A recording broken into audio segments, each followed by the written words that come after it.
Ok, hermanos, vamos a continuar.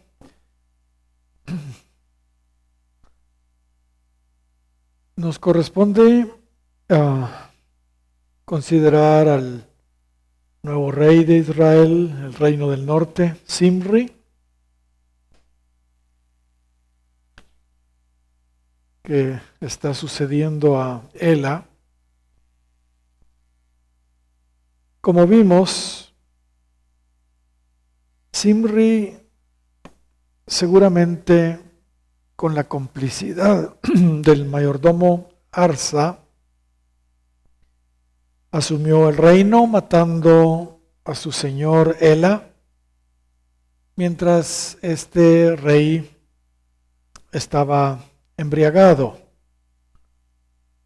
Ahora, ¿qué podemos nosotros, hermanos, esperar de un personaje como Zimri, quien fue un traidor realmente acá, oportunista? La verdad es lo peor, lo peor. Así que Dios no le permitió reinar a Zimri por mucho tiempo. Adivinen ustedes cuántos días reinó Zimri. 7. 7 días. Primero de Reyes, capítulo 16 y versículo 15. Sin embargo, hermanos, es increíble. 7 días fueron suficientes para cumplir Zimri el terrible propósito que Dios, sin saberlo él, sin saberlo Zimri, le había asignado. ¿Sabe? Dios lo usó para exterminar la casa de este rey malvado, Baasa. Recordémonos que Baasa y toda su casa, que incluía a su hijo Polo, borracho, Ela, recibieron la misma sentencia a través del profeta Jehú. Recuerden que la recibió Jeroboam y su casa, la misma. Leamos todo lo que Zimri logró hacer, hermanos, en 7 días.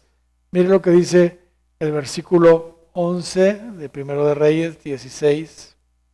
Dice, y luego que llegó a reinar Zimri, y estuvo sentado en su trono, mató a toda la casa de Baasa, sin dejar en ella varón, ni pariente, ni amigos. Así exterminó Zimri a toda la casa de Baasa, conforme a la palabra de Jehová, que Jehová había proferido contra Baasa por medio del profeta Jehú. Y todos los pecados, y por todos los pecados de Baasa y los pecados de Ela su hijo, con los cuales ellos pecaron e hicieron pecar a Israel, provocando a enojo con sus vanidades a Jehová, Dios de Israel. Bueno, terrible esto, pero aquí estamos viendo otro vaso de ira, un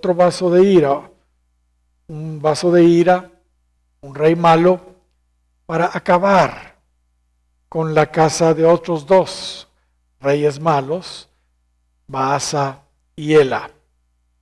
Pero saben, después de haber cumplido Zimri con esta macabra misión de acabar con la casa de Baasa, el pueblo, al pueblo que no le cayó nada bien, hermanos, que Zimri se autoproclamara rey y asesinara vilmente a Ela, se levantó en contra de él y nombraron un general del ejército de Israel llamado Omri como su rey. Así lo dice el versículo 16. Entonces todo Israel puso aquel mismo día por rey sobre Israel a Omri, general del ejército. Omri y el pueblo entonces sitiaron la ciudad de Tirsa, donde estaba Zimri, Y al verse, hermanos, este Zimri sin ninguna posibilidad de enfrentarlos, optó por hacer lo que acostumbran a hacer los traidores, como el mismo Judas, como el mismo Ahitofel, ¿se recuerdan? El suicidio. Esa es una de las, digamos, acciones muy comunes que toman los traidores. Mire lo que dice Primero de Reyes 16, 17. Y subió Omri de Gibetón, y con él todo Israel, y sitiaron a Tirsa.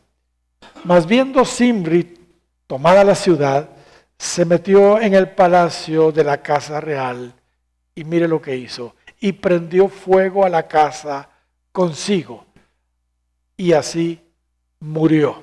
Mire la manera que él escogió para morir. El mismo Zimri, hermanos, prendió fuego a la casa donde se encontraba y murió, hermanos, de una manera terrible. Y este fue el fin de este reinado corto y atroz de este nuevo rey Zimri.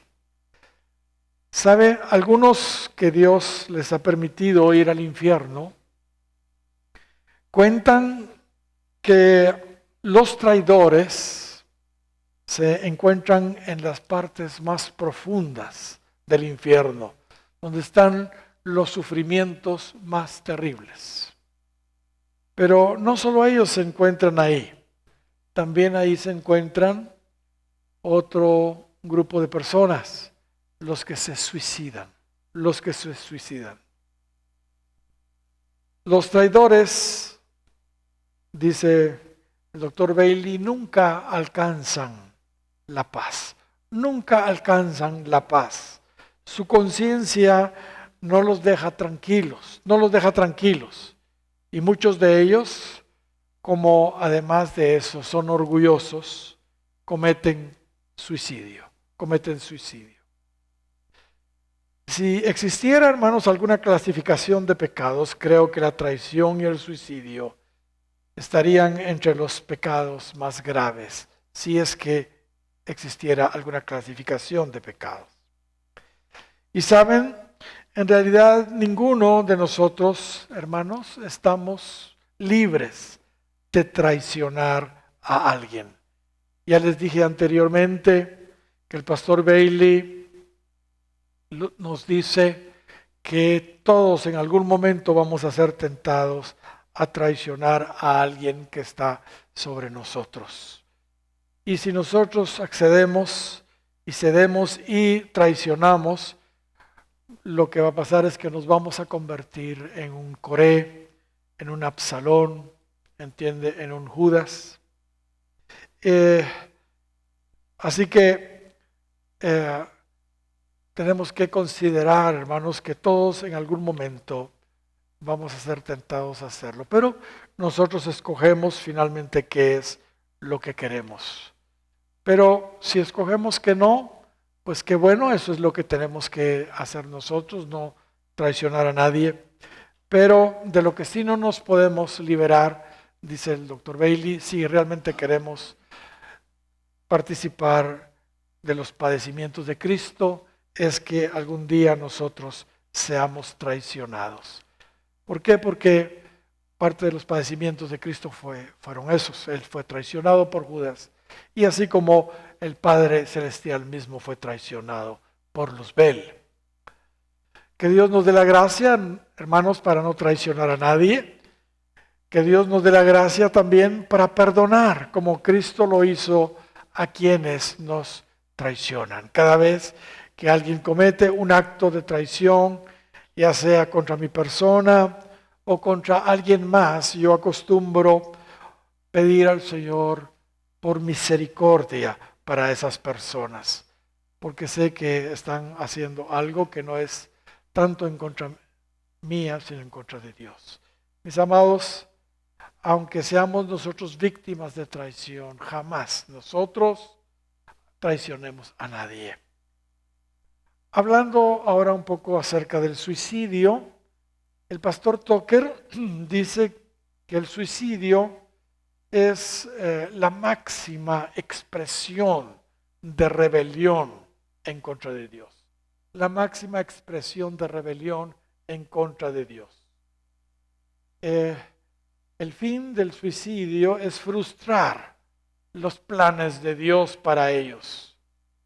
Dios ha establecido, hermanos, un plan para cada uno de nosotros y Dios ha establecido un día para que nosotros muramos. Y si nosotros, hermanos, decidimos quitarnos la vida, lo que estamos haciendo es diciéndole a Dios que no estamos de acuerdo con lo que Él ha establecido. Esto, hermanos, es sencillamente rebelión, rebelión.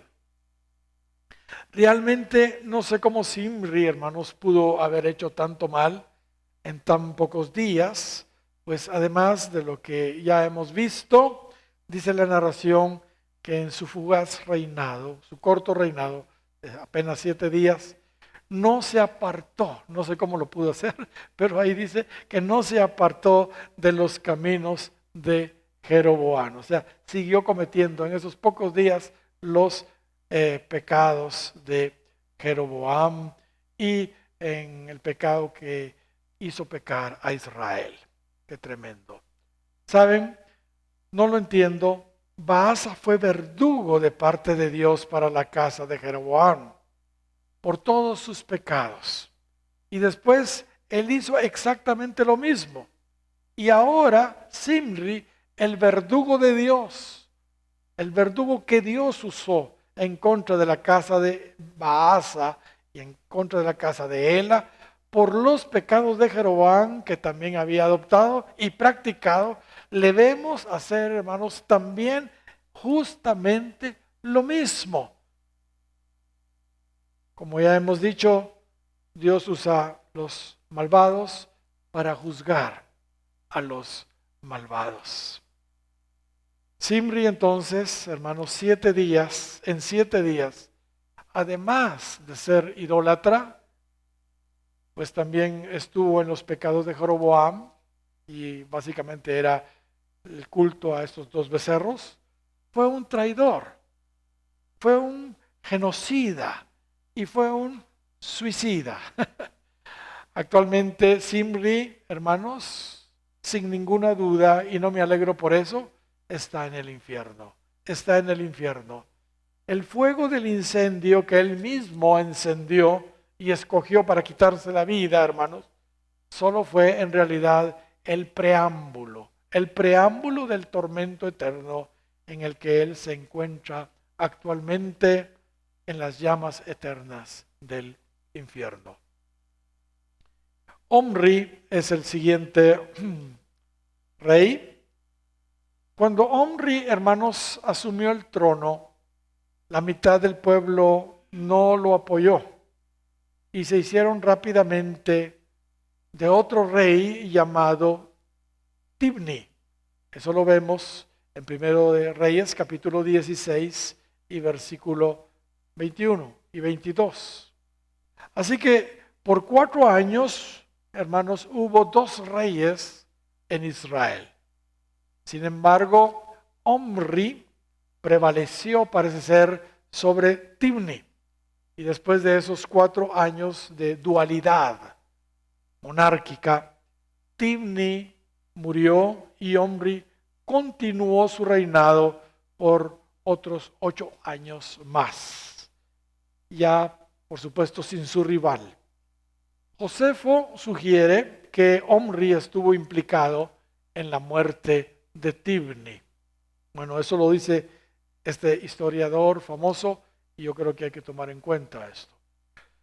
Según descubrimos, parece ser que Omri fue un hombre, hermanos, emprendedor.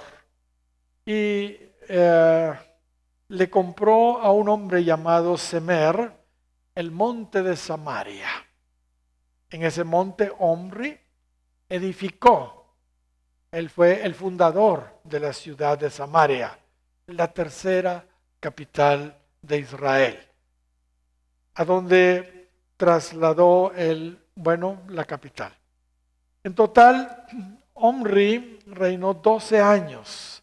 6 años reinó él en Tirsa, capital anterior, y 6 años en Samaria. Así lo dice el 16 y versículo 23 de Primero de Reyes. Su reinado, como ya era costumbre, hermanos, fue aún peor que el de sus antecesores. En Primero de Reyes, capítulo 16 y versículo 25 dice, y Omri hizo lo malo a los ojos de Jehová. Pero mire lo que sigue diciendo, e hizo peor que todos los que habían sido antes de él. Parecía como que cada vez le echaban más salsa a los tacos, ¿verdad? Como que cada nuevo rey hacía pecados todavía peores. Y dice el verso 26, pues anduvo en todos los caminos de Jeroboam, hijo de Nabat, y en sus pecados con que hizo pecar a Israel, provocando a ira a Jehová, Dios de Israel, con sus ídolos. La misma canción, otra vez. Finalmente murió el 16 de Primero de Reyes, verso 28, lo dice así, y reinó en su lugar, hermanos, ahora sí, el summa cum laude en la maldad, el summa cum laude en la maldad, nada menos que el rey Acab. Uy, apaguen las luces. El rey Acab. Terrible, terrible rey este. Como ya hemos visto, cada vez que Israel estrenaba un nuevo rey, era peor que el anterior. Y este rey en particular, hermanos, fue malo. Muy, pero muy malo. Pero era tan malo que Dios, hermanos, a propósito, fíjese bien, nos da muchísima información de él, a diferencia de los otros reyes. Seguramente, hermanos, fíjense bien lo que voy a decir, con el fin de que nosotros estemos bien, digamos, enterados de su vida, ¿entiende? Y no cometamos, ¿entiende? Todos esos pavorosos pecados que él cometió. Casi una tercera parte, hermanos, de los libros de Primero y Segundo de Reyes abarca el relato de este nefasto rey Acab. Qué tremendo. Gloria al Señor. Reinó por 22 años sobre Israel y superó con creces en maldad a sus antecesores. Así lo dice el 16 de Primero de Reyes y versículo 30 en adelante. ¿Y por qué superó con creces en maldad a sus antecesores? Porque a él le fue cosa ligera, o sea, nada difícil pues, andar en los pecados de Jeroboam para superar en maldad a sus predecesores. Lo vemos que comete, hermanos, el inaudito pecado de casarse nada menos que con Jezabel, la hija de Et-Baal, quien era rey de los Sidonios y sacerdote de Baal. Qué tremendo. Esta relación con Jezabel hizo que además del paganismo que ya se venía practicando en Israel, este culto a los becerros, ¿verdad? Además de eso, se introdujera y se oficializara, hermanos, un nuevo culto en Israel. Acab le construyó un templo y un altar a Baal en Samaria. Baal significa Señor, con minúscula por supuesto, ¿verdad? Dueño, amo, obviamente refiriéndose a un falso Dios. Cada lugar en aquel entonces tenía un Baal, los pueblos paganos, por supuesto. En el Nuevo Testamento, hermanos, se asocia Baal con Satanás mismo, el príncipe de los demonios.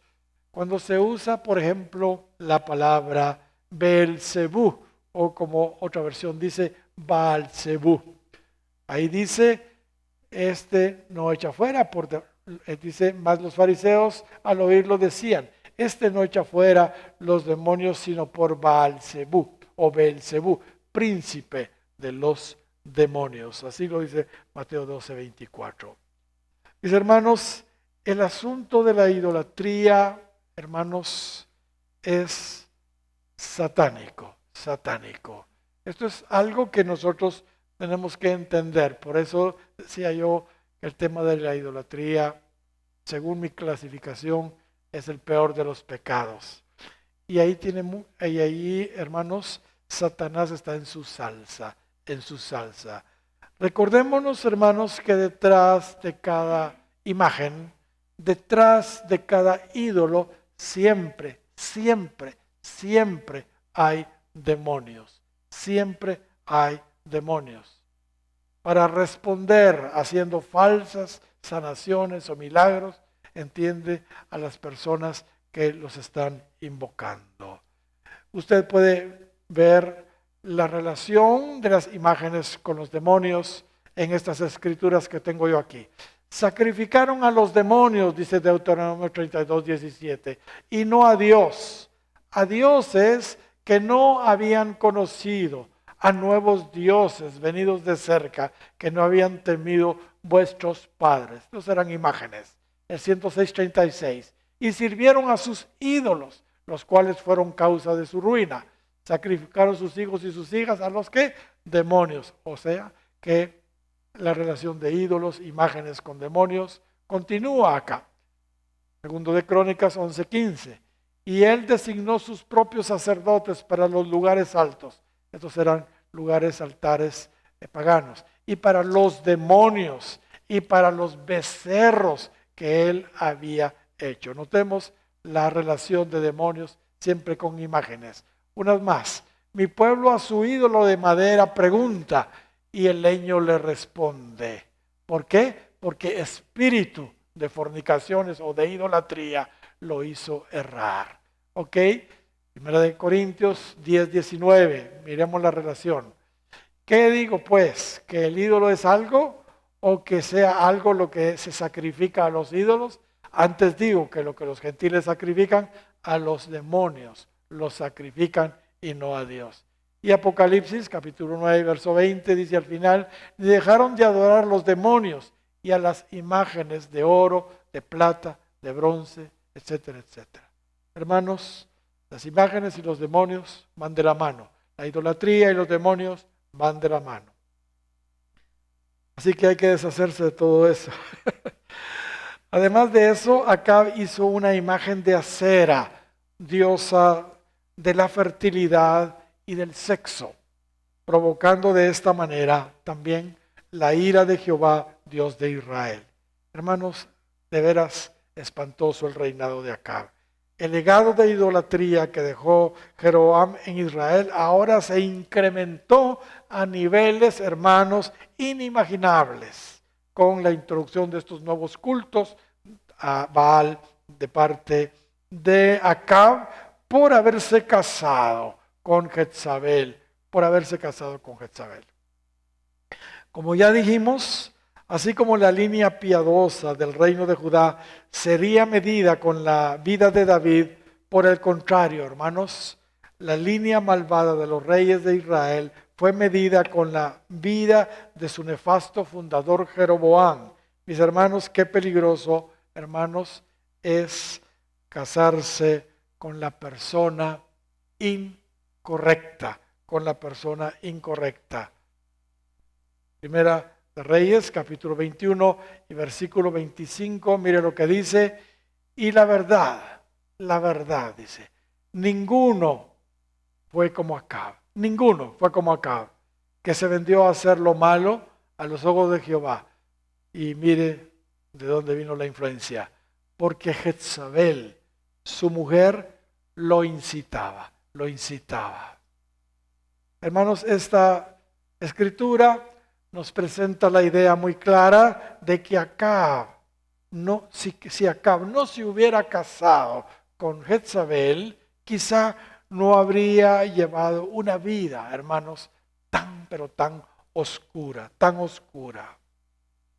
Casarse con una persona inconversa, hermanos, no conversa, automáticamente empuja a las personas a la idolatría. Esto está advertido en la ley. Por supuesto, si usted mira Éxodo capítulo 34, verso 15, dice, por tanto, no harás alianza con los moradores de aquella tierra, porque fornicarán en pos de sus dioses, dice. Y más abajo dice, tomando de sus hijas para tus hijos, etcétera, etcétera, harán fornicar también a tus hijos en pos de los dioses de ellas.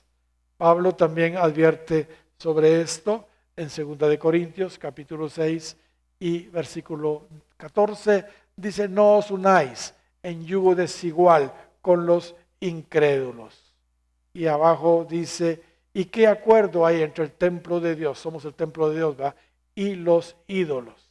¿Entiende? Hermanos, tremendo esto, tremendo. A lo largo del tiempo que Dios me ha permitido pastorear, he visto a tantos hombres, hermanos, destruir sus vidas por haberse casado con una Jezabel, Y, hermanos, quiero aprovechar la oportunidad, pero no veo a mi esposa, de darle gracias a Dios por ella. Dios me dio una maravillosa esposa y lamento tanto cuando veo algunos que sus matrimonios no están bien porque no han pedido dirección al Señor. Hermanos, aunque Acab le puso a sus hijos nombres correctos, a uno le puso Ocosías, un nombre bíblico y significa sostenido por Jehová. Al otro le puso Joram, que significa Jehová es exaltado, ¿entiende? Aunque acá puso buenos nombres a sus hijos y esto de alguna manera denota que él tenía realmente buenas intenciones, pero tal vez muy débiles para honrar al verdadero Dios. Hermanos, el hecho de haberse casado con Jezabel hizo que lo poco de Dios que pudo haber tenido fuera totalmente anulado. Pero por lo menos le puso unos nombres buenos a sus hijos. Pero hermanos, ay Dios, uno hay veces mira a unos pandilleros o ve así con buenos nombres bíblicos, pero sus vidas están muy, pero muy mal. ¿Entiende? Uno ve delincuentes con nombres maravillosos, bíblicos, pero sus vidas no honran, ¿entienden? Su nombre.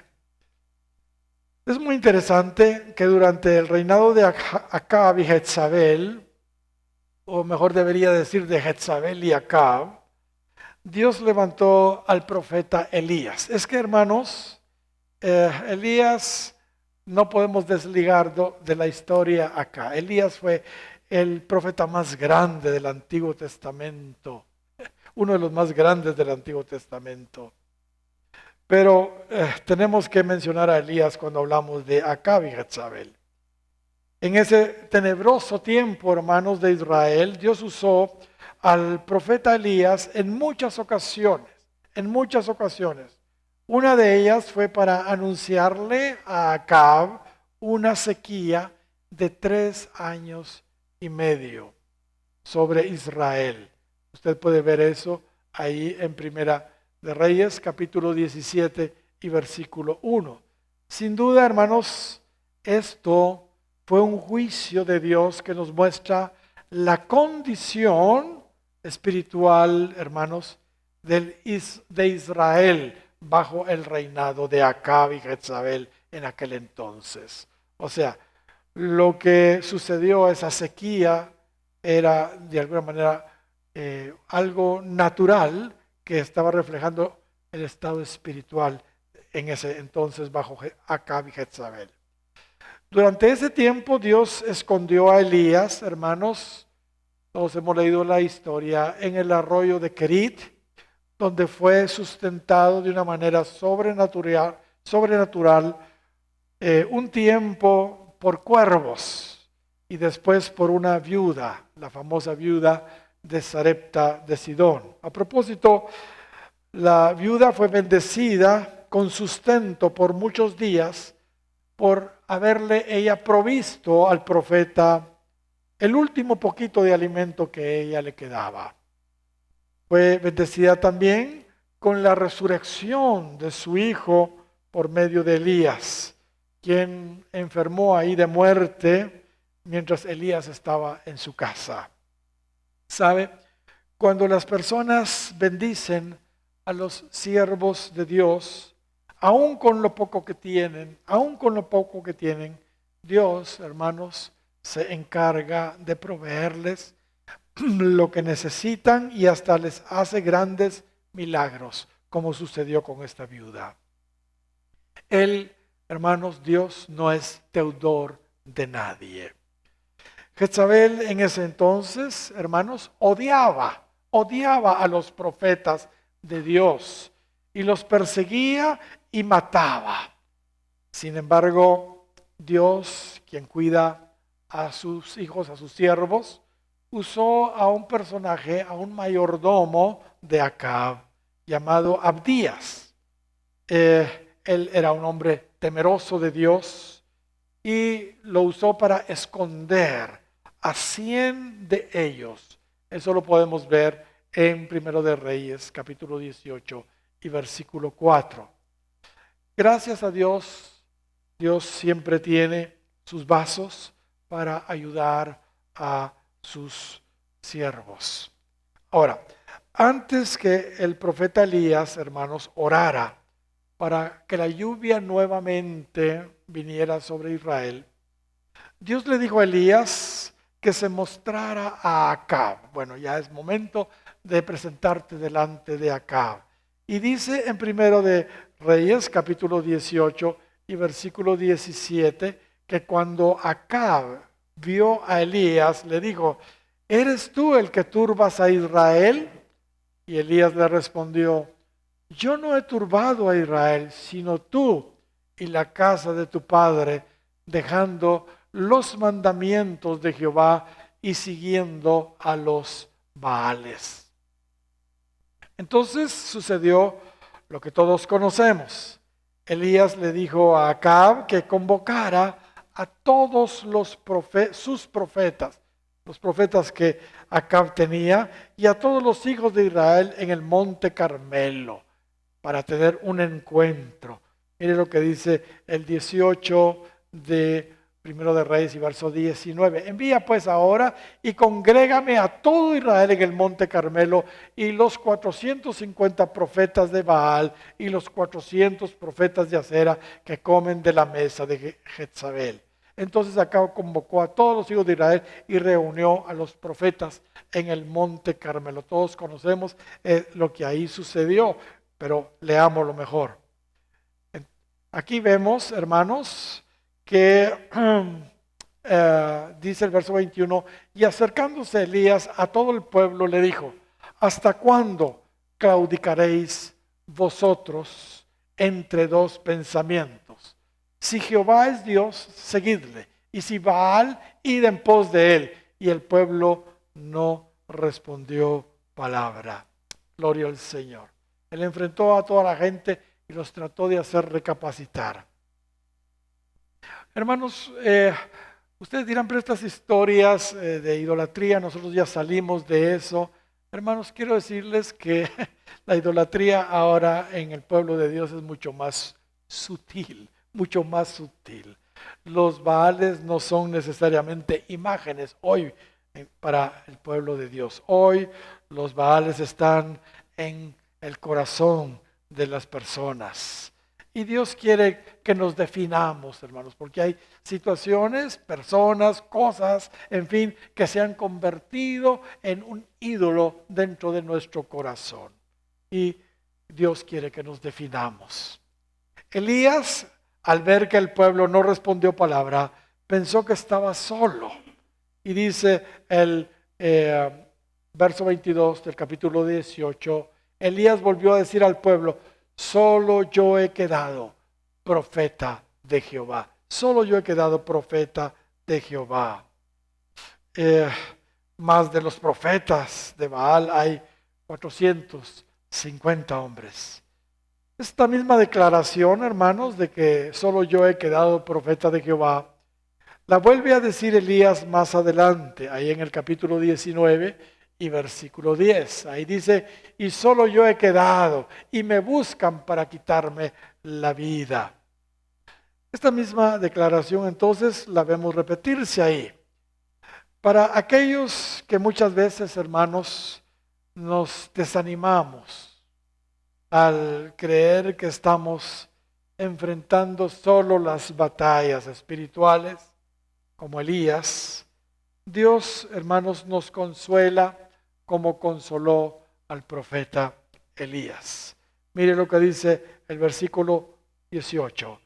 Y yo haré que queden en Israel 7,000, cuyas rodillas no se doblaron ante Baal y cuyas bocas no lo besaron. ¿Cuántos dan gloria al Señor? A veces pensamos que estamos solos. Hay veces como que estamos nadando en contra de la corriente. Pero el Señor tiene muchos otros siervos de Dios que no han doblado sus rodillas ante las circunstancias o ante los ídolos espirituales y naturales. Bueno, Pablo también recuerda este incidente ahí en Romanos capítulo 11 versículo 4. Pero ¿qué le dice la divina respuesta? Dice Pablo, me he reservado 7,000 hombres que no han doblado la rodilla delante de Baal. Bueno, hermanos, todos conocemos el resto de esta historia, todos la conocemos. Elías los reta a todos estos profetas falsos, diciéndoles que hagan una prueba para ver quién era el verdadero Dios. Que hicieran un altar con un buey cortado en pedazos sobre él y que él haría lo mismo, uno para Baal y otro para Dios. Y que el Dios que respondiera por fuego, ese era Dios. Y como era de esperarse, Primera de Reyes 18, 23 y 24, como era de esperarse, el Dios de ellos nunca respondió a pesar de sus gritos, a pesar de que se estaban lastimando el cuerpo, sajando su cuerpo, etcétera. Por supuesto, nuestro Dios sí respondió, consumiendo el holocausto. Hermanos, este impresionante portento hizo que Israel se arrepintiera, y Elías entonces aprovechó y degolló a 450 de los profetas falsos ahí en el arroyo de Sison. Después de ese gran acontecimiento, hermanos, vemos que el profeta Elías ora persistentemente para que la lluvia vuelva, y finalmente vino. ¿Se recuerdan la historia de que sube una vez y dos veces hasta que finalmente vio una nube por allá y la lluvia finalmente viene? Sin duda, figura esta lluvia de la lluvia tardía que estamos próximos a experimentar. Y para que ella venga tenemos que aprender de Elías, orar mucho y orar mucho, insistir para que la gloria postrera, la lluvia tardía venga. Ahora, permítanme decir algo con respecto a esos días en particular. Y aquí viene algo que no todos ven, pero el Señor en su misericordia nos ha mostrado. Como sabemos, muchos, hermanos, de los acontecimientos del Antiguo Testamento resultan acontecimientos, hermanos, proféticos para nuestros días. Sin embargo, como ya estamos seguramente descubriendo los sucesos, hermanos, acaecidos en los días de Acab, en particular en los días de Acab y Jezabel y Elías. Sin duda, hermanos, son acontecimientos reveladores para nuestros días, tienen un alcance profético para nuestros días hoy. Pongamos atención, hermanos, a los pasos que voy a empezar a dar para tratar de no perder el hilo. Les dije que se necesitaba mucha concentración para entender algunas cosas. El ángel del Señor le dijo a Zacarías, hablándole de su futuro hijo, Juan el Bautista. Mire lo que el ángel del Señor le dijo a Zacarías de su futuro hijo, Juan el Bautista. Ahí en Lucas capítulo 1 y versículo 17. E irá delante de él con el espíritu y el poder de Elías. Juan el Bautista, dice acá, iba a venir con el espíritu y el poder de Elías para hacer volver el corazón de los padres a los hijos, etcétera, etcétera. Y por favor, hermanos, no nos equivoquemos como algunos interpretan equivocadamente. Esto no es reencarnación.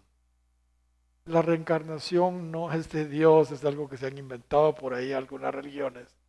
Aquí se está refiriendo, hermanos, el ángel, que la unción que operó en el profeta Elías iba a operar en Juan. El espíritu y el poder de Elías iban a operar en Juan el Bautista. Juan mismo, cuando le preguntaron si él era Elías, él dijo, le dijeron, ¿eres tú Elías? ¿Qué contestó él? Él dijo, no soy. Claramente Juan el Bautista dice que él no era Elías. Ahora, teniendo en cuenta esto, que Juan el Bautista, digamos, el precursor o el que iba a anunciar al Mesías, ¿entiende? Iba a venir con el poder y la unción de Elías. Teniendo en cuenta eso, veamos ahora el diálogo de Cristo con tres de sus discípulos más cercanos. Miren lo que dice el 17 de Mateo y versículo 10 en adelante. Ahí dice, entonces sus discípulos le preguntaron diciendo, ¿por qué pues dicen los escribas que es necesario que Elías venga primero? Respondiendo Jesús les dijo, a la verdad Elías viene primero y restaurará todas las cosas. Futuro, ¿verdad? Mas os digo que Elías ya vino, pasado, y no le conocieron, sino que hicieron con él todo lo que quisieron. Así también el Hijo del Hombre padecerá de ellos. Entonces los discípulos comprendieron que les había hablado de Juan el Bautista. ¿Cuántos dan gloria al Señor? Cristo aquí les explica a sus discípulos entonces que la unción y el poder que operó en Elías operó en Juan el Bautista. Es lo que está diciendo Jesús. Y que ese mismo espíritu y esa misma unción operaría antes de su segunda venida.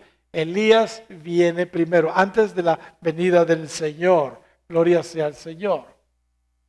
¿Ok? ¿A dónde quiero llegar? Si Elías en su tiempo tuvo tanta oposición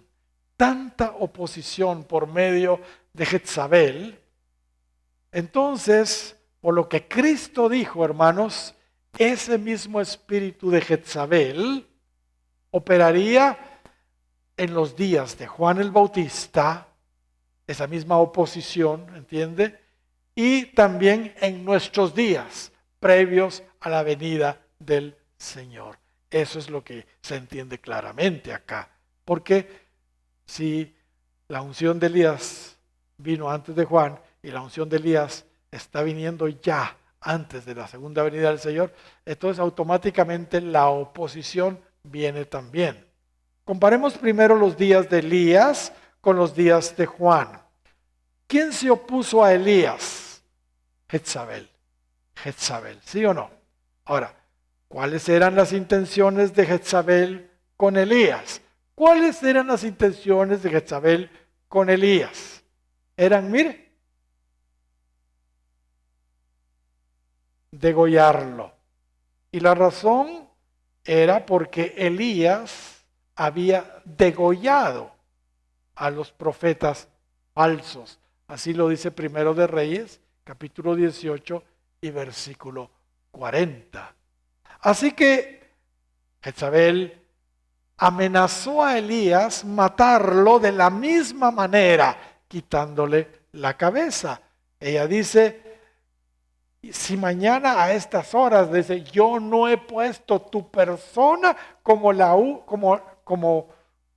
¿qué? Como la de uno de ellos, o sea, degollados, pues. Esa es la idea. Y esto, hermanos, es muy revelador. Es muy revelador. ¿Por qué digo esto? ¿Sabe? Jezabel es interesante. Significa no casada. No casada.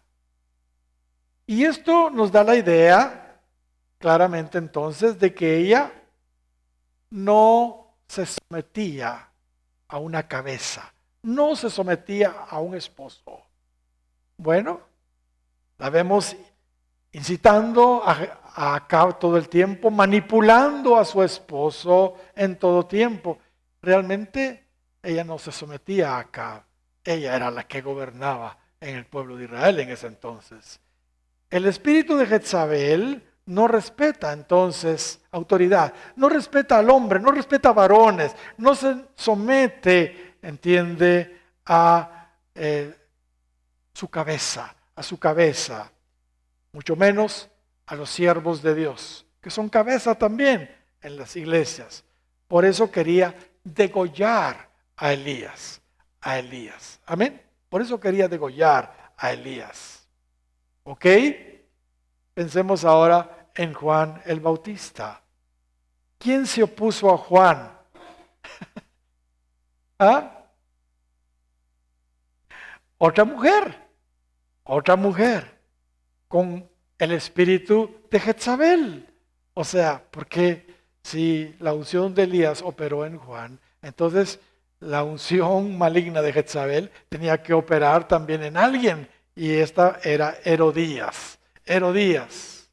¿Y qué fue lo que hizo Herodías con Juan el Bautista? Le mandó a quitar ¿qué? La cabeza. Le mandó a quitar la cabeza. La razón fue porque ella estaba en adulterio con su cuñado Herodes. Y no le gustaba que Juan reprendiera a Herodes por estar en adulterio. Ella entonces no respetaba cabeza. Su marido estaba en adulterio, no respetaba a su marido, pues, mucho menos a Juan el Bautista. Leamos la historia, ustedes no me creen. Bueno, miren lo que dice el verso 3 de Mateo 14. Porque Herodes había prendido a Juan y le había encadenado y metido en la cárcel por causa de Herodías, mujer de Felipe, su hermano. Porque Juan le decía, Juan, profeta de Dios, no tenía pelos en la lengua, ¿verdad? Él sí decía lo que tenía que decir, aunque fueran autoridades. No te es lícito tenerla, no te es lícito tenerla. O sea, a la mujer de Felipe, tu hermano prácticamente. Herodes quería matarle, pero temía al pueblo porque tenían a Juan por profeta. Pero cuando se celebraba el cumpleaños de Herodes, la hija de Herodías danzó en medio y agradó a Herodes, por lo cual éste le prometió con juramento darle todo lo que pidiese.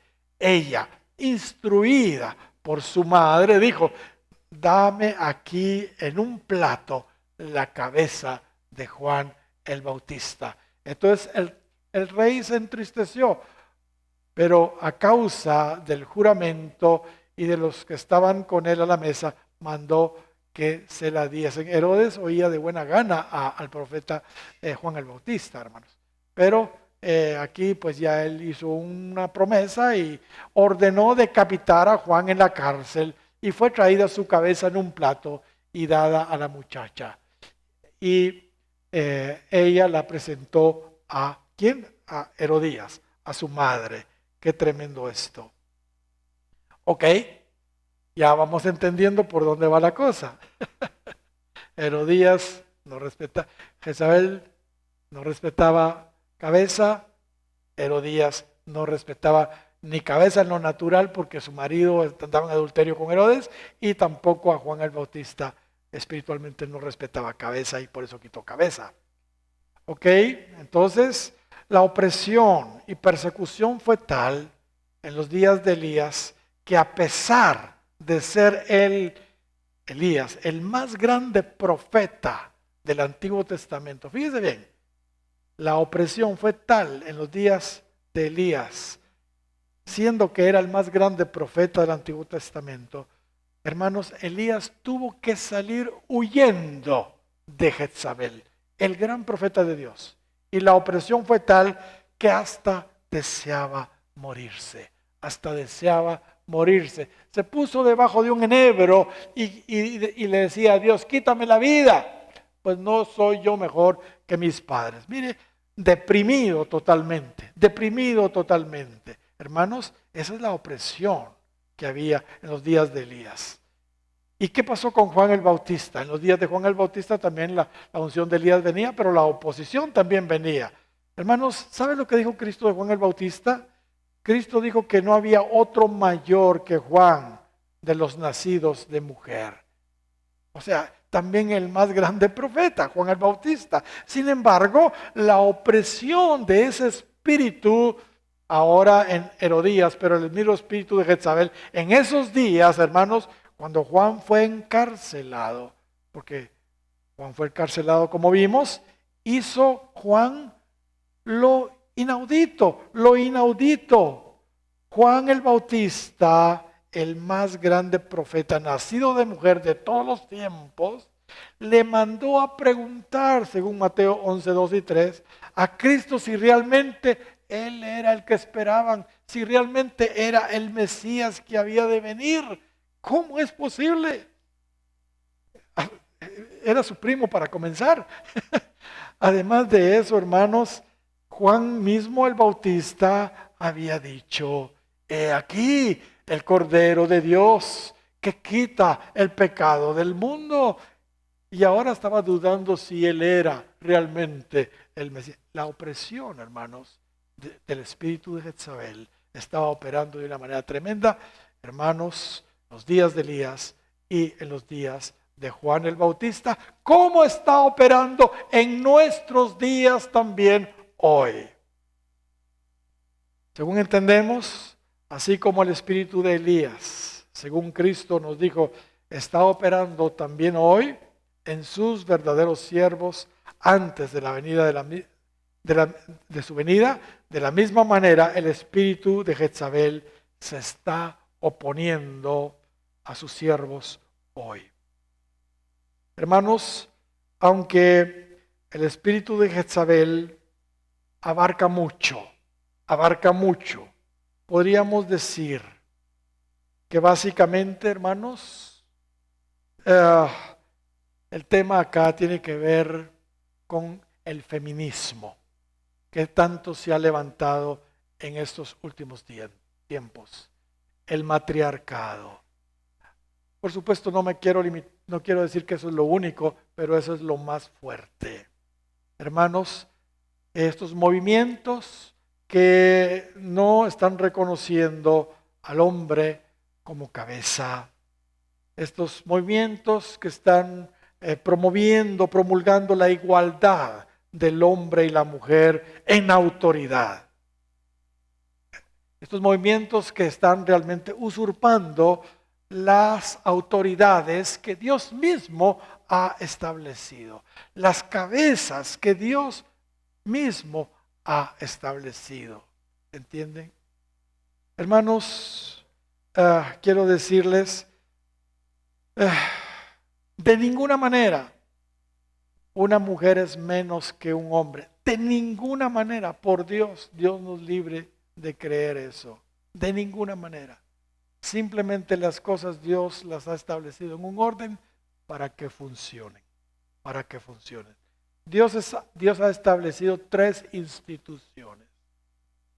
La institución civil, gubernamental, la institución familiar, la familia, y la institución eclesiástica, religiosa, ¿entiende?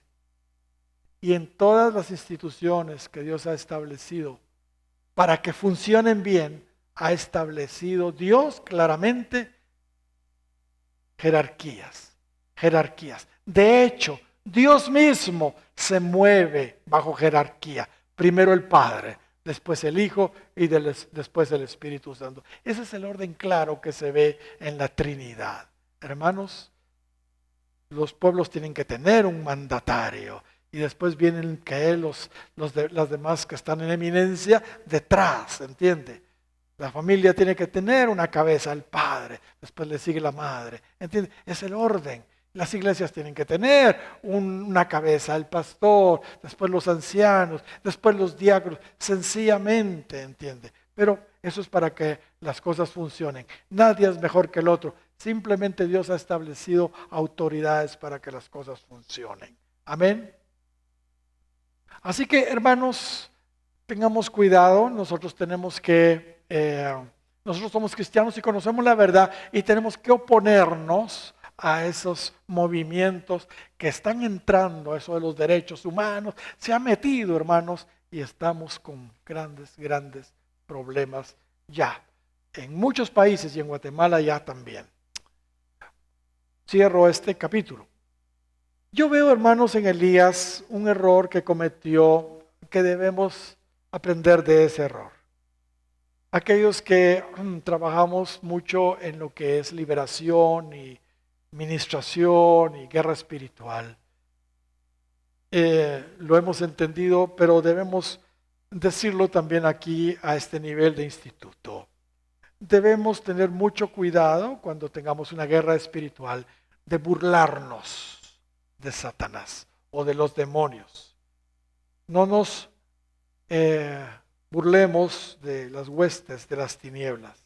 A mi gusto, Elías cometió ese grave error.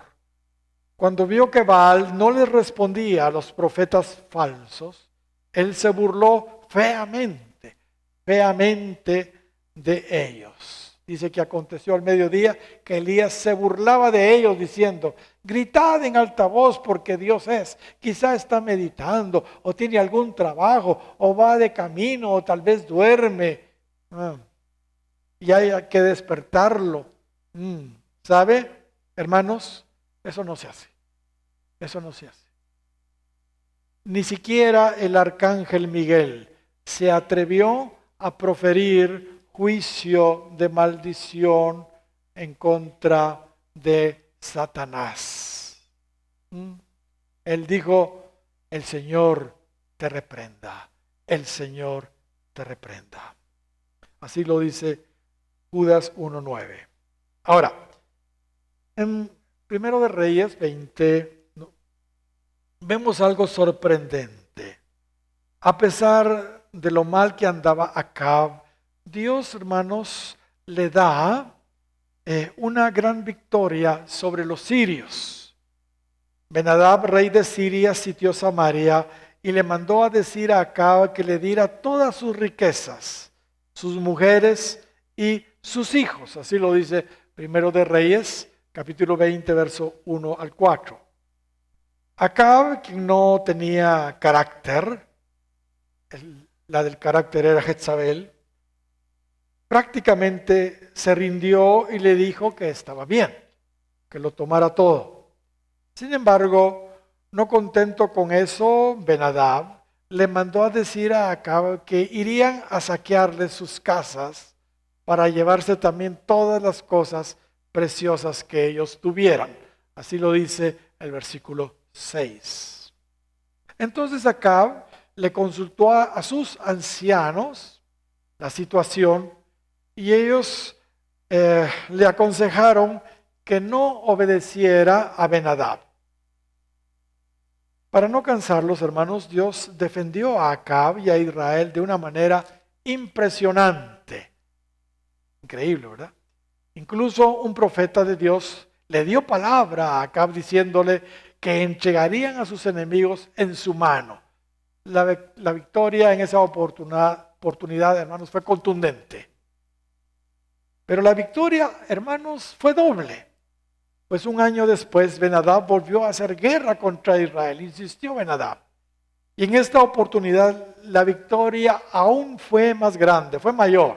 En un solo día, los hijos de Israel mataron 100,000 hombres de a pie y otros 27,000 que habían huido a la ciudad de Afec. Ellos murieron aplastados por el muro que cayó sobre ellos. Pero, hermanos, estoy contando esto porque no nos debemos equivocar. No nos debemos equivocar. El hecho de que Dios use a un impío no significa que lo esté aprobando o que lo esté aceptando. Como hemos estado viendo, en realidad Dios le estaba dando de alguna manera la oportunidad a Acab de arrepentirse a través de su respaldo en estas victorias, al darle su respaldo en estas victorias.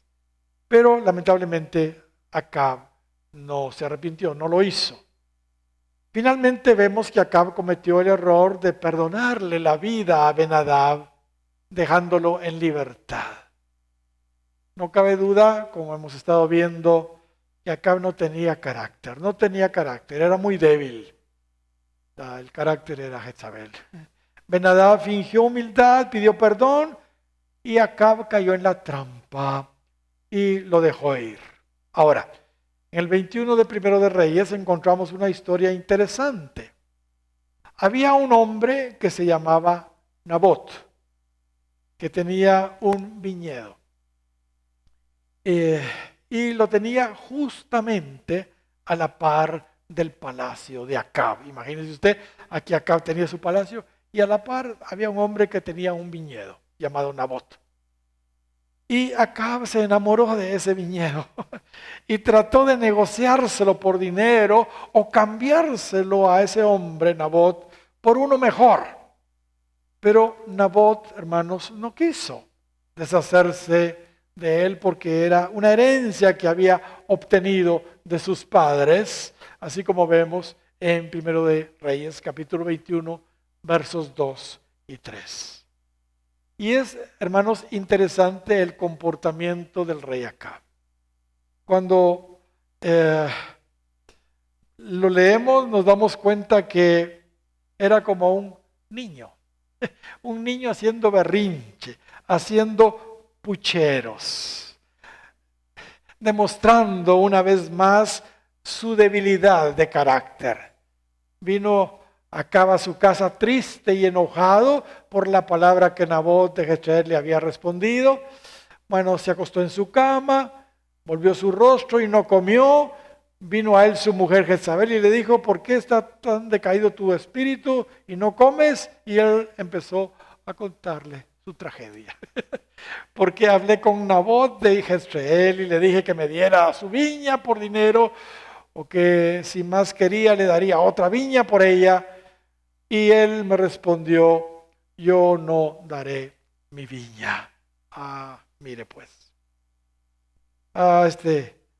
Acá cada vez que algo le pasaba, corría con Jezabel, ¿verdad? A contarle. Eso lo vemos también cuando Elías mató a los profetas de Baal. Este puro niño faldero corrió con Jezabel a contárselo. Ahí lo tenemos en 1 Reyes 19:1. Jezabel, hermanos, al ver triste a su marido Acab, le preguntó qué era lo que le estaba pasando, ¿verdad? ¿Qué era lo que le estaba pasando? Y se lo contó, bueno, ella lo oyó y ella, que no tenía, hermanos, escrúpulos para asesinar, pues todo el tiempo lo hacía con los profetas de Dios.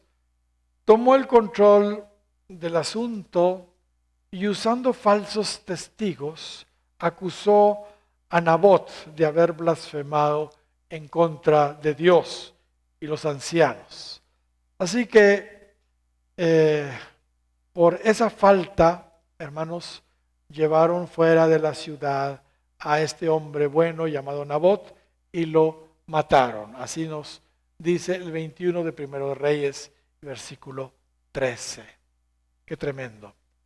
Teniendo entonces Jezabel el campo libre, le dijo a Acab que ya podía hacer uso del viñedo.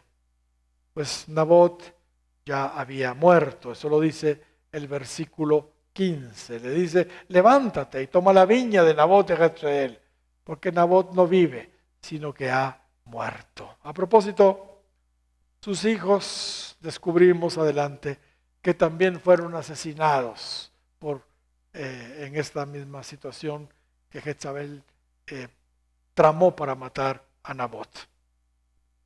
Mis queridos hermanos, aunque este es un caso extremo, y pues no sucede igual ahora, pero quizá en menor escala. Hay veces, hermanos, los pastores o líderes en ocasiones de manera disimulada, y otras veces no tan disimulada, tal vez hasta un poco abusiva, hermanos, lamentablemente se aprovechan de su posición de liderazgo para sonsacarle a veces a las ovejas cosas. Hay veces les roban, así como ustedes lo oyen, aún a las ovejas sus propiedades, sus cosas materiales. Quizá con el pretexto de que es para la obra de Dios. Esto se ve mucho hoy en día. Aún muchos valen del mismo púlpito para manipular a las personas con el objetivo de quedarse con cosas muy preciadas de las ovejas, sus propios bienes. ¿Entiende? Por supuesto, esto que hizo Acab y Jezabel no podía pasar, hermanos, desapercibido delante de Dios. Y el profeta Elías, por orden de Dios, fue en busca de Acab y le dijo que por haber hecho ellos eso, su casa iba a ser barrida. Fíjese bien, como lo hizo con la casa de Jeroboam y con la casa de Baasa. Y le dijo también que en el mismo lugar donde los perros, fijémonos en estos detalles, lamieron la sangre de Nabot, lamerían también la sangre de ella y de su esposa Jezabel, de él y de su esposa Jezabel. Dijo también que los perros, hermanos, iban a lamer su sangre ahí en el muro de Jezreel. Ahora, es interesante que Acab se humilló al oír esta palabra. Y Dios en su misericordia, dice la Escritura, que no trajo el mal sobre su casa en sus días, sino en los días de su hijo. Así lo dice Primera de Reyes, capítulo 21 y verso 22. Y cuando Acab oyó estas palabras, rasgó sus vestidos, en fin, y anduvo humillado, ¿verdad? Y Dios le dice, por cuanto se ha humillado delante de ti, no traeré el mal en sus días. En los días de su hijo traeré el mal sobre su casa. Gloria al Señor. Así que, hermanos, esta actitud de Acab nos muestra una vez más que muy dentro, hermanos, del corazón de este mal rey Acab, había un poquito ahí de temor de Dios. Él fue muy malo, principalmente por la influencia de su esposa. Tal como lo dijimos, su mala decisión de casarse con Jezabel lo convirtió en el peor rey de Israel, porque claramente se dice que ninguno fue como Acab. Ninguno fue como Acab. dice el verso 25 del capítulo 21 del primer libro de Reyes, que se vendió para hacer lo malo ante los ojos de Jehová porque Jezabel, su mujer, lo incitaba. Comentario más. En realidad, la actitud, hermanos, de Nabot es un ejemplo para nosotros. El que no quiso deshacerse de la heredad que le dieron sus padres. Hermanos, esa actitud es un ejemplo para nosotros. Aunque su postura ante Acab, hermanos, le costó a Nabot su vida, entienda, mientras vivía, él se aferró a su herencia. Él se aferró a su herencia y no estuvo dispuesto a deshacerse de ella, a negociarla. Sin embargo, hermanos, ¿cuántas personas sí lo hacen? Y tenemos ejemplos en la Biblia, ¿entiende? Tenemos Esaúes modernos hoy, que por nada, ¿entiende? Un plato de lentejas lo hizo Esaú. Pierden o venden la herencia que Dios les ha dado. Hermanos, no caigamos en ese error nosotros. Aprendamos de este hombre llamado Nabot, aunque nos cueste la vida. No menospreciemos lo que Dios nos ha dado en todo, material o ministerialmente. Amén. Debemos decir como el salmista, las cuerdas me cayeron en lugares deleitosos y es hermosa la heredad que me ha tocado. Gloria al Señor. Recordémonos que Él es quien escoge nuestras heredades. Así lo dice el 47:4. Él nos elegirá nuestras heredades. Apreciemos lo que el Señor nos ha dado a cada uno de nosotros en particular y a cada una de las iglesias en particular. En el capítulo 22 del primer libro de Reyes, encontramos la muerte de Acab. Los acontecimientos sucedieron de la siguiente manera. Después que ya habían pasado 3 años de guerra entre Israel y los sirios, Acab le pidió ayuda a Josafat, rey de Judá, el reino del sur en aquel entonces, para que le ayudara a recuperar, hermanos, la ciudad de Ramot de Galaad, que se la habían apropiado los sirios. Josafat accedió, pero le pidió a Acab que consultara primero a Jehová. Acab, quien no andaba bien con Dios, le mandó a traer los restantes 400 profetas falsos de acera que sobraron, ¿verdad? Ya que Elías le había decapitado los otros 450 profetas de Baal. Y ellos le profetizaron a ellos que subieran a la guerra, porque Dios les iba a entregar a Ramot de Galaad. Así lo dice 1 de Reyes 22, verso 6. Sin embargo, hermanos, Josafat, el rey de Judá, que era un rey bueno, relativamente, jamás, hermanos, debió haber hecho alianza con Acab. No debió haber hecho alianza con Acab. Pero como era un rey que le funcionaba más lo espiritual que a Acab, no se tragó el asunto de todos estos profetas que decían que subieran a pelear y que Dios iba a entregar Ramot de Galaad en sus manos. No se tragó el asunto y preguntó si todavía había otro profeta a quien consultarle. Y Acab le dijo que había uno que se llamaba Micaía, pero que le caía mal. Lo aborrecía porque siempre le profetizaba mal. Siempre le profetizaba mal. Y cuando Micaías llegó delante de los reyes, todos los profetas estaban profetizando favorable.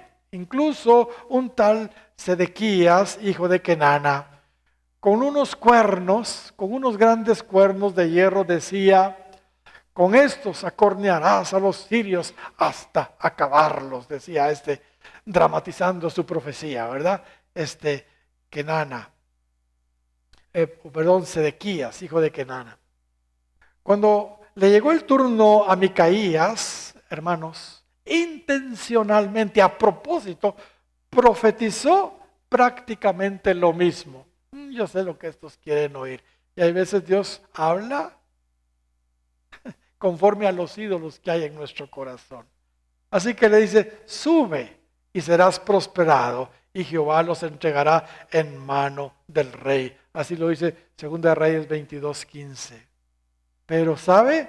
El rey que lo conocía muy bien, el rey Acab, porque siempre le profetizaba lo que él no quería, ¿verdad? Y ahora le profetizó lo que él sí le gustaba oír, ¿va? Le dijo, tal vez por presión de Josafat, no sé, le dijo que le dijera mejor la verdad.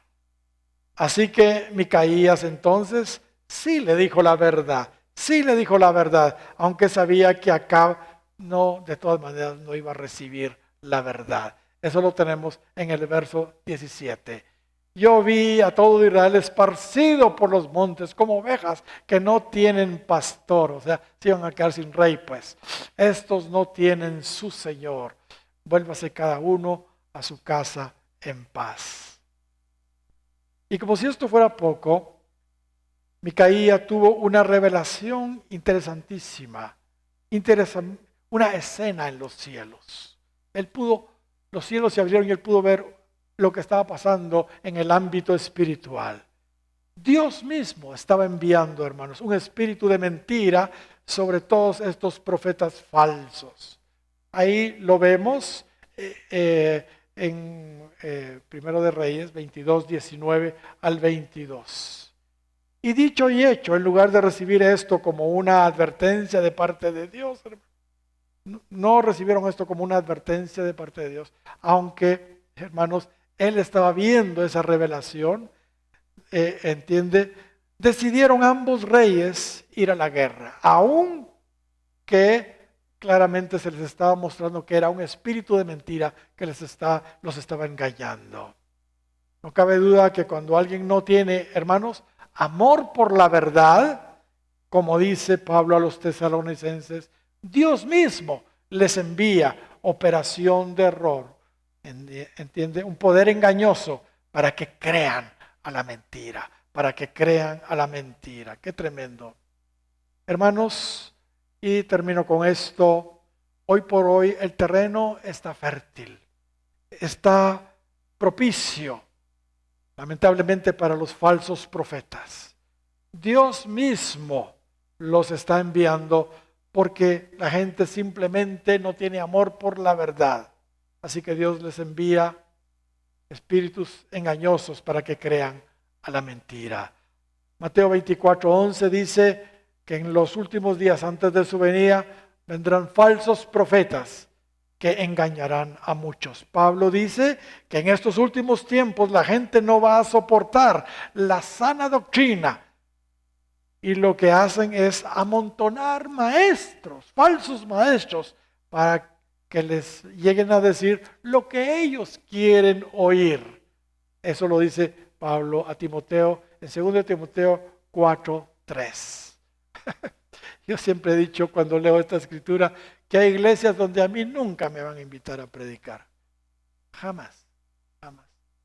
Porque saben qué es lo que yo predico y qué es lo que yo enseño. Y no quieren que les vaya a pullar el hormiguero o a patear el nido, ¿verdad? ¿Entienden? Hermanos, pero estos invitan a los que creen lo mismo que ellos, su doctrina falsa y light, ¿verdad? Amén. Termino ya. Ahora, hermanos, Acab era tan listo que se quitó sus vestiduras reales y se disfrazó de soldado común ya en la guerra. Dijo, aquí me van a matar si me miran con las vestiduras reales. Entonces se puso un traje de cuque y se quitó sus vestiduras reales. Pero le dijo a Josafat que él se fuera con sus ropas reales, así como no. O sea que el otro era el que peligraba ahora. Obviamente los soldados sirios, hermanos, creyeron que Josafat era el rey Acab, el rey de Israel, y trataron de matarlo, pero Josafat se puso a gritar y salió corriendo, hermanos, y milagrosamente salió con vida. Así lo dice Primero de Reyes, capítulo 22, y verso 32 y 33. Él no pudo escaparse, el que no pudo escaparse, sí, ciertamente, hermanos, fue Acab. Aunque iba de incógnito, engañando a los hombres, pero todos sabemos que a Dios no se le puede engañar, aunque nos disfracemos. Esta historia de los reyes, hay muchos disfrazados. Alguien tiró una flecha a la aventura, así, al azar, tiró una flecha a la aventura y Dios fue guiando esa flecha y providencialmente entró en las junturas de su armadura, cabal, en las junturas de su armadura y lo hirió gravemente y así murió Acab. Eso dice 1 Reyes 22, 34. Y tal como lo dijo Elías, hermanos, ahí en 1 de Reyes 21, 19, los perros lamieron su sangre cuando lavaron el carro donde fue trasladado. Usted puede leer eso que fue dicho por el profeta y también lo puede leer ahora que sucedió ahí en esas escrituras. Segunda de Reyes 22, 37 y Primera Reyes 22, 37 y Primera Reyes 21, 19. ¿Cuántos dan gloria al Señor? Y durmió Acab con sus padres y reinó en su lugar luego Ocosías, su hijo. Así que vamos a empezar a partir de este momento. Mañana con Ocosías. Dios les bendiga, hermanos. Gracias por su atención. Esperemos terminar con todos estos reyes.